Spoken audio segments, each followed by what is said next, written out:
یو حدیث کې راځي چې دقه شان یو قوم را جمع شوی لکه څنګه چې موږ را جمع شیو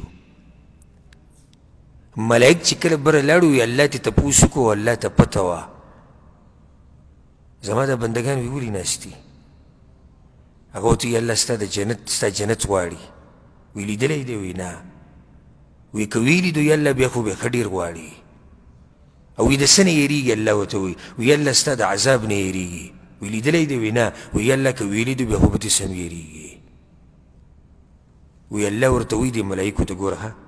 د دې مجلس کې د کېناستو فایده راته وایم 40 منټه 50 منټه خو فایده واوره هغه خو جدا فایده لري چې ته به دین زده کړې خو دا فایده واوره وی الله ملایکو ته وایي چې تاسو ګواه شئ څه چې دوی غواړي هغه وله ورکومه او د څه نه چې یېرېږي د هغې نه یې بچ ساتمه وی ملایکو ته وایي چې یا الله هغه پلانې پکې ناست و هغه ګورې د بیان اورېدو په مقصد نه و راغلی د هغه څه کار و راغلی کله نا کله داسې وشي یو سړی په چا پسې راشي وی ګوري خو جومات کې ناست دی نو دی ورسره هم کښېني په دغه نیت نه یې راغلی خو کښېني یا الله وی هغه پکې په دې نیت نه راغلی و اورېدو له نه و راغلی زده کولو له نه و راغلی وی الله ورته وایي چې دا داسې قوم دی څوک چې دوی سره کښېني هغه هم زه بخمه